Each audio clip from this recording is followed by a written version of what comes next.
자, 청취자분 안녕하세요. 오늘은 저희에게 보내주신 유튜브 강의 독취록, 이걸 바탕으로 해서요. 사주, 인연, 그리고 인간관계에 대한 상당히 흥미로운 관점들을 좀 함께 깊이 파헤쳐 보려고 합니다. 네, 안녕하세요. 이 자료가 특히 그 청취자분의 아주 특별한 경험에서 시작된 거잖아요. 맞아요. 그 사연이 정말 인상 깊었죠. 생년월일씨는 물론이고 가문, 그러니까 달성서시 판소공파 25대 손이라는 것까지 완벽하게 일치하는 분을 만나셨다는 그 얘기요. 와, 이거 정말 영화 같은데요? 흔치 않은 경험이죠, 정말. 네. 그래서 이 강의는 바로 이런 만남이 과연 어떤 의미를 가질까? 또 이 시대에 우리가 생각하는 가족의 개념은 뭘까? 그리고 뭐 사상체질 같은 이런 틀을 통해 개인의 역할이나 가능성이 어떻게 드러나는지 이런 걸 다루고 있습니다. 네, 맞습니다. 여러 주제를 포괄하고 있죠. 그래서 이번 탐구의 목표는요. 이 강의가 던지는 그 핵심 메시지, 이걸 좀 명확하게 이해하는 겁니다. 우리는 왜 만날까? 진정한 관계, 강의에서 말하는 그 가족은 어떻게 형성될까? 그리고 나의 특성, 예를 들어 사상체질 같은 것이 지금 이 시대에 왜 중요하고 또 어떻게 활용될 수 있을까? 뭐 이런 질문들에 대한 답을 좀 찾아보는 그런 여정이 될 것 같습니다. 네, 아주 중요한 질문들이네요. 자, 그럼 본격적으로 시작해 볼까요? 네. 먼저 가장 흥미로운 지점인데요. 청취자분처럼 생년월일씨랑 가문까지 똑같은 사람을 만난다는 것. 여기에 대해서 강의가 좀 의외의 관점을 제시해요. 이게 우리가 흔히 생각하는 뭐 엄청난 운명적 인연이다. 이렇게 단정 짓지 말라고 하거든요. 네, 그렇죠. 솔직히 좀 놀랍지 않나요? 아니, 이런 일치 자체가 뭔가 대단한 의미가 있을 것 같은데 말이죠. 네, 그 부분이 이 강의의 논지를 푸는 어떻게 보면 중요한 시작점입니다. 사주가 동일하다는 그 사실 자체만으로는 필연적인 운명이나 어떤 특별한 관계를 보장하지는 않는다는 거죠. 아, 그 자체만으로는 아니다. 네, 강의 내용을 좀 자세히 들여다보면 인연이라는 건 사주의 동일성 여부와는 관계없이 어차피 만나게 되는 거다 이렇게 보고요.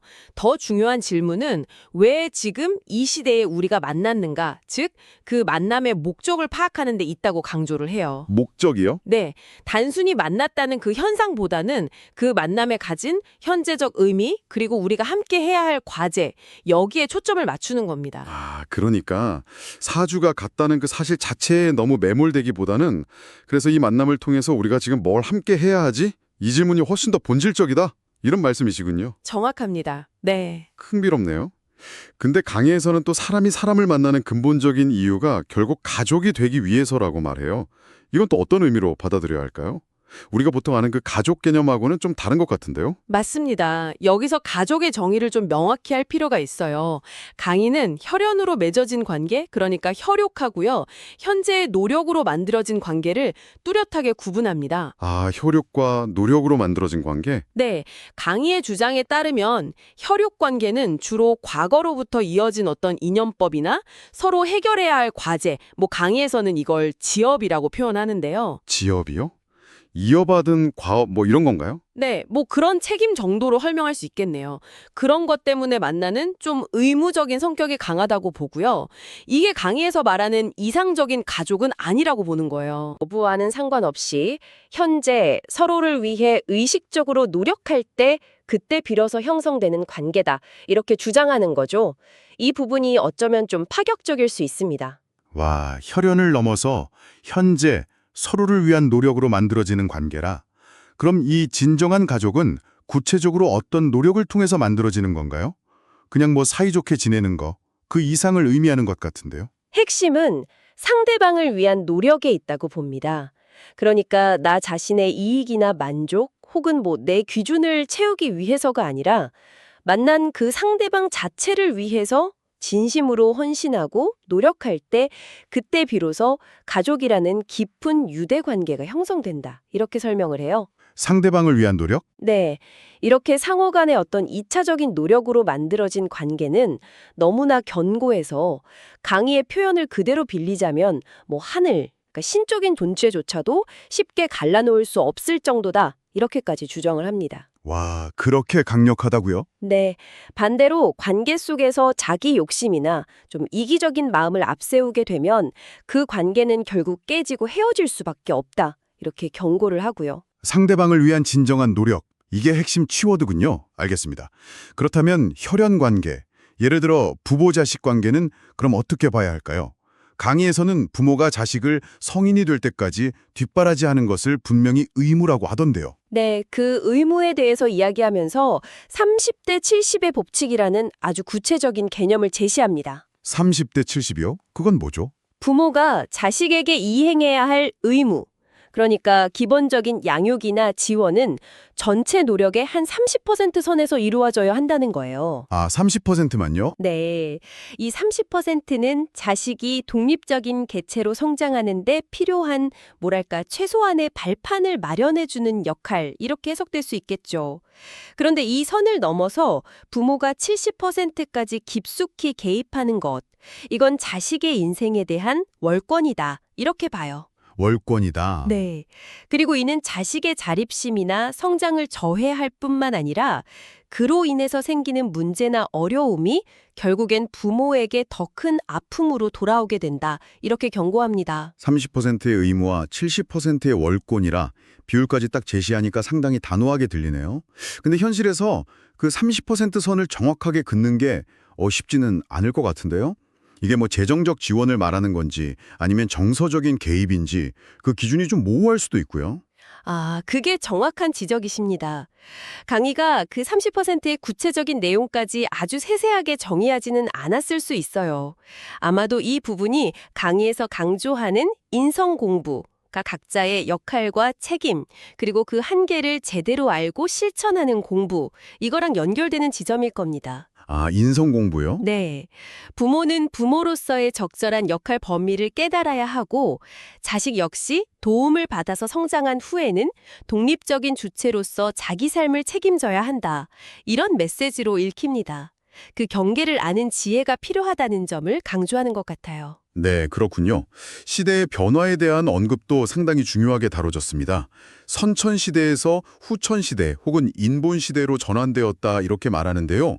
이게 우리가 맺는 관계나 삶의 방식에 구체적으로 어떤 영향을 미친다는 의미일까요? 강의에 따르면요, 과거 선천시대에는 개인의 운명이나 삶의 조상의 배경, 예를 들어 어느 가문의 몇 대 후손이냐, 이런 혈통이나 어떤 보이지 않는 조상의 기운 같은 것들이 중요하게 작용했다고 보는 것 같아요. 네, 그런 얘기들 많이 하죠. 그렇죠. 하지만 시대가 변해서 인간 개개인의 영향이나 의식 수준, 강의에선 이걸 질량이라고 표현하는데 이 질량이 높아진 후천시대, 즉 인본시대에는 더 이상 조상이나 과거의 혈연적 배경이 우리 삶의 방향을 결정하거나 직접적으로 이끌어주기는 어렵다고 주장합니다. 아, 이제는 조상의 영향력이 줄어들었다. 네, 이제는 우리 세대가 우리 스스로의 길을 개척하고 책임져야 하는 시대다라는 것이죠.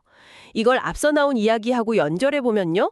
사주 같은 어떤 선천적인 조건이나 혈연 중심의 사고에서 좀 벗어나서 현재 우리의 노력과 선택, 그리고 관계를 맺는 방식이 훨씬 더 중요해졌다. 이런 맥락으로 이해할 수 있습니다. 조상의 영향력에서 벗어나서 우리 스스로 길을 개척해야 한다. 그럼 이제 개인의 능력과 노력만이 전부다. 이렇게 받아들여도 되는 걸까요? 꼭 그렇지는 않습니다. 오히려 강의는 그 반대 방향, 그러니까 협력의 중요성을 굉장히 강하게 역설합니다. 협력이요? 오히려요? 네, 지금 시대는 사람들이 저마다 아주 다른 소질과 재능을 가지고 태어났기 때문에 한 사람의 뛰어난 능력이나 논리만으로는 이 복잡다단한 현대사회의 문제에 대한 올바른 해답을 찾거나 어떤 의미 있는 성과를 내기가 어렵다는 겁니다. 하긴 그렇죠. 혼자서는 힘들죠. 맞습니다. 다양한 배경과 재능을 가진 사람들이 서로의 다름을 인정하고 존중하면서 힘을 합칠 때, 즉 팀을 이루어서 시너지를 낼 때 비로소 최상의 결과를 만들고 앞으로 나아갈 수 있다. 이렇게 말합니다. 혼자서는 길을 찾기 어렵지만 뜻이 맞는 다양한 사람들이 모이면 새로운 길을 열 수 있다는 것이죠. 이게 바로 인본시대의 핵심적인 작동 원리다. 이렇게 보는 것 같습니다. 협력의 중요성.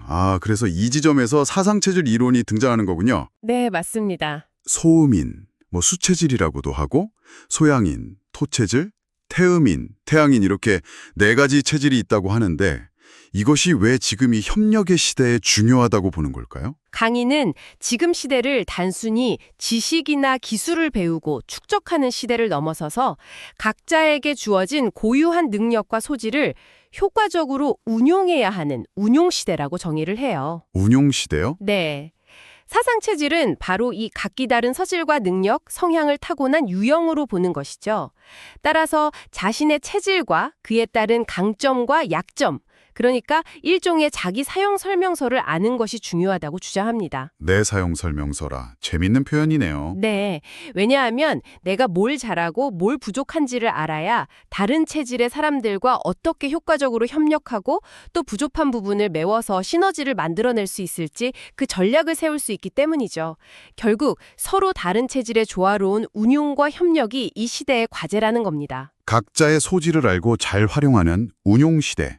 흥미롭네요. 강의에서 특히 소양인, 즉 토체질하고 소음인, 수체질의 상호작용에 대해서 좀 비중 있게 설명을 하던데요. 이 두 체질의 특징을 어떻게 묘사하고 있나요? 네, 강의 내용을 바탕으로 보면요. 각 체질의 특징을 이렇게 설명합니다. 우선 소양인, 토체질은요. 이 네 체질 중에서 꽃에 비유될 만큼 창의성이 뛰어나고 아이디어가 아주 풍부하다고 합니다. 꽃이요? 네, 새로운 일을 기획하고 그 개념을 다른 사람들에게 명확하게 설명하는 능력이 아주 탁월하다고 하고요. 시작과 전개에는 강하지만 좀 디테일한 마무리나 꾸준한 유지, 뭐 이런 끝마무리는 상대적으로 약한 경향이 있다. 이렇게 분석을 해요. 시작은 잘하는데 마무리가 약하다. 그렇죠. 근데 흥미로운 건 강의에서는 한국인 중에 이 토체질이 많다. 특히 과거에 새로운 기회를 찾아서 미국이나 캐나다 같은 서구권으로 이주한 사람들 중에 이 유형이 많다고 주장을 해요. 심지어 토체질 인구의 70%가 해외에 있다는 구체적인 수치까지 제시하면서요. 70%나요? 와우. 네. 그들이 뛰어난 역량을 가졌음에도 불구하고 현재 그것을 어떻게 활용해야 할지 몰라서 좀 어려움을 겪고 있을 수 있다. 이렇게 묘사하기도 합니다. 그렇군요. 그럼 소음인, 수체질은 어떤가요? 반면에 소음인 수체질은 창의적인 발상보다는 주어진 일을 성실하고 아주 빈틈없이 완수하는 능력이 뛰어나다고 합니다. 결정을 내릴 때 좀 신중해서 때로는 우유부단해 보일 수도 있지만 한번 방향이 정해지면 맡은 바를 정말 놀라운 집중력과 꼼꼼함으로 완벽하게 처리해낸다고 강조해요. 아, 마무리를 잘하는군요. 네, 이들은 명확하고 논리적으로 설명해주는 것을 선호하고 성실함이 가장 큰 무기라고 하고요. 강의에서는 일본인 중에 이 수체질이 많은 경향이 있다 이렇게 언급하기도 합니다. 와, 정말 뚜렷하게 대비되는 특징이네요. 그럼 토체질이 아이디어를 내고 일을 벌이는 약간 선발대 같은 역할이라면 수체질은 그걸 탁 이어가다서 완벽하게 매듭 짓는 마무리 투수 같은 느낌이랄까요? 오, 네, 아주 적절한 비유 같습니다. 그래서 이 두 체질이 만나면 이상적인 시너지가 난다고 보는 거군요. 정확히 그렇습니다. 강의에서는 토체질과 수체질의 만남을 금상첨화, 아시죠? 비단 위에 꽃을 더한 격이다 이렇게 표현합니다. 금상첨화. 네.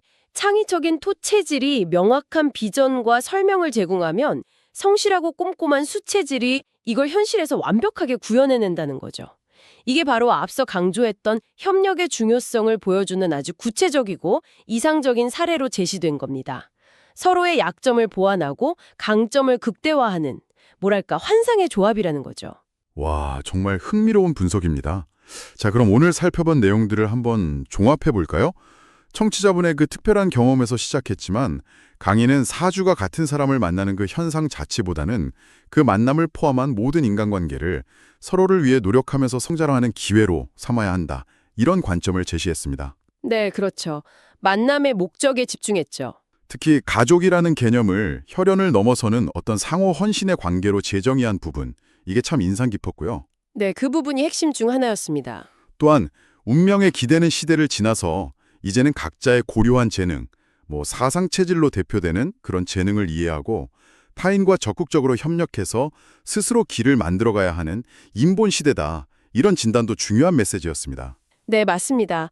요약하자면 이 강의는 과거의 어떤 혈통이나 정해진 운명론적인 관점에서 벗어나서 자미 자신에 대한 깊은 이해, 즉 체질과 소질을 파악하는 것을 바탕으로 타인과 어떻게 조화롭게 시너지를 창출하면서 주체적으로 삶을 만들어갈 것인가 하는 이 인본 시대의 과제를 제시하고 있다. 이렇게 해석할 수 있습니다. 네. 여기서 근데 핵심은 이런 관점을 그냥 머리로만 이해하는 게 아니라 각자의 삶 속에서 이걸 어떻게 구체적으로 실천하고 적용할 것인가 하는 점이겠죠. 맞아요. 실천이 중요하겠죠. 청취자분께서도 오늘 저희가 나눈 이야기들을 바탕으로 여러 가지를 한번 생각해 보실 수 있을 것 같습니다. 오늘 강의 내용에서 주로 주목받았던 것은 창의적인 토체질과 성실한 수체질의 그 보완적인 시너지였는데요. 네, 금상첨화라고 했었죠. 네, 여기서 한 걸음 더 나아가서 이런 질문을 던져볼 수 있겠습니다.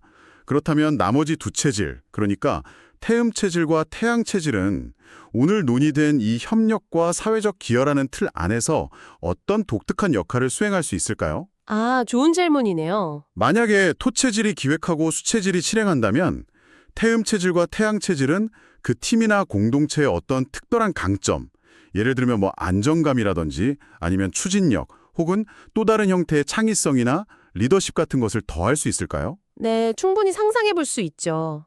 이 강의에서 제시된 원칙들에 비추어서 이들의 역할을 한번 상상해 보는 것. 이것이 앞으로 우리가 만들어갈 다양한 협력의 그림을 더욱 풍부하게 만들어줄 수 있는 아주 흥미로운 고민거리가 될 것 같습니다.